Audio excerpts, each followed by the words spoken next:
Assalamualaikum warahmatullahi wabarakatuh. Perkenalkan, nama saya Saidina Ali dari 10315. Saya akan membahas mata pelajaran desain grafis, yaitu tentang desain grafis. Pengertian desain grafis. Desain grafis adalah bentuk komunikasi visual yang memanfaatkan elemen grafis seperti gambar, teks, warna, dan sebagainya untuk menyampaikan informasi secara efektif. Contoh penerapan desain grafis lain pada kemasan produk diantaranya poster, papan iklan, brosur, logo, dan masih banyak lagi. Desain grafis adalah seni dan praktik menciptakan elemen visual untuk menyampaikan pesan atau informasi secara estetis dan efektif. Unsur desain grafis. Yang pertama, garis atau line. Garis merupakan elemen dasar yang digunakan untuk menciptakan struktur atau memberikan arah. Contohnya, garis lurus terbagi menjadi 3. Garis horizontal memberi kesan sugestif, ketenangan, atau hal yang bergerak. Garis vertikal memberi kesan stabil, kekuatan, dan kemegahan. Garis diagonal memberi kesan tidak stabil, sesuatu yang bergerak atau dinamika. Garis lengkung terbagi menjadi 3. Garis lengkung kubah memberi kesan keagungan, halus, dan luas. Garis lengkung busur, garis lengkung bebas. Garis majemuk, garis zigzag memberi kesan semangat, gairah, tetapi ada kesan bahaya dan kengerian. Garis lengkung S memberikan kesan indah, dinamis, luas, dan lemah gemulai. Garis gabungan, merupakan garis hasil gabungan antara garis lurus, garis lengkung, dan garis majemuk. Garis gabungan bebas memberikan kesan fleksibel dan informal. 2. Bentuk atau space. Bentuk adalah area yang dibatasi oleh garis, warna, atau struktur. Bentuk bisa berupa geometris seperti lingkaran, persegi, atau organik, tidak beraturan. Bidang geometris, bidang teratur yang dibuat secara matematis, memiliki sifat yang struktur dan pasti. Bidang non-geometri, bidang yang dibuat secara bebas. Bidang rupa bidang non-geometri bisa berbentuk bidang organik, bidang yang dibatasi garis-garis putus-putus bebas, bidang bersudut bebas, bidang gabungan antara lengkung dan sudut, bidang maya seperti garis maya. 3. Ruang atau space. Ruang merujuk pada area di dalam, di antara, atau di sekitar elemen. Ada dua jenis ruang.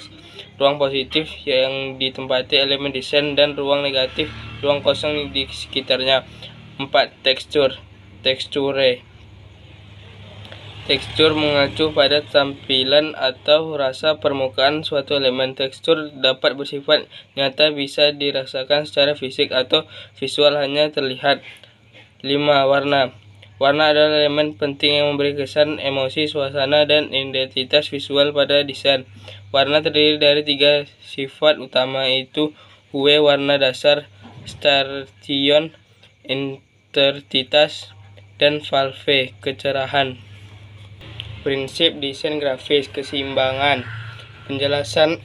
Keseimbangan adalah distribusi elemen visual dalam desain untuk menciptakan harmoni. Ada 2 jenis keseimbangan. Simetris, elemen ditempati secara seimbang di kedua sisi pusat desain.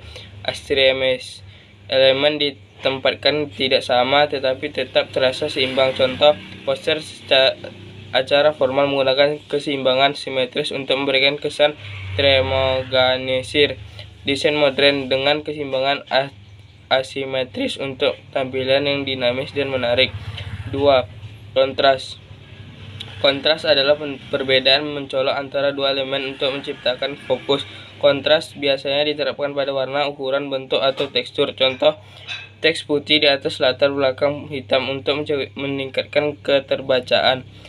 Menggunakan format besar untuk judul dibandingkan isi teks. 3. Keselarasan.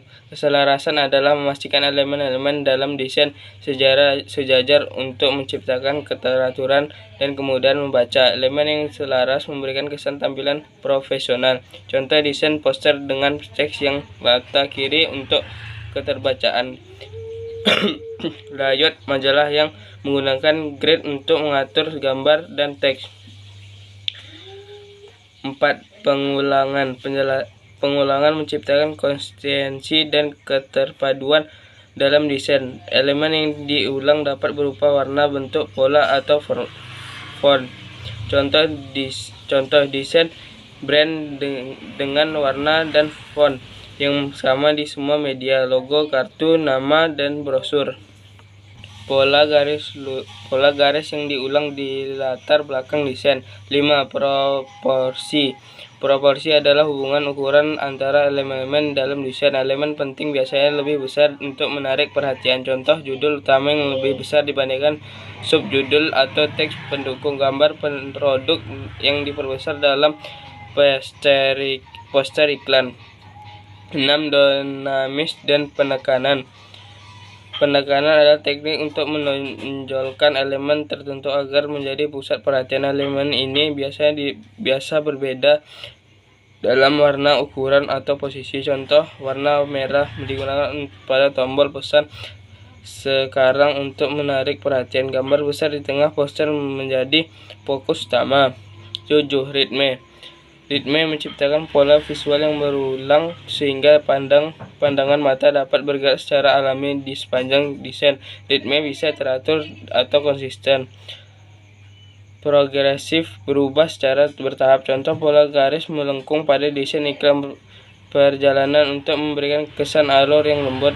Gradien warna yang berubah dari gelap ke terang dalam poster teknologi. 8. Kejelasan dan kesederhanaan.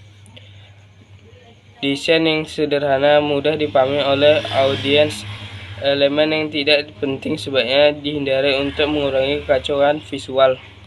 Contoh logo minimalis seperti Nike atau Apple yang sederhana namun kuat. Infografis dengan tata letak yang jelas dan mudah dibaca. 9. Unity. Kesatuan adalah bagaimana semua elemen dalam desain bekerja sama untuk menciptakan kesan yang kohren. Kesatuan dapat dicapai dengan penggunaan warna, gaya, atau tema yang seragam. Contoh, palet warna konsisten seluruh halaman brosur perusahaan.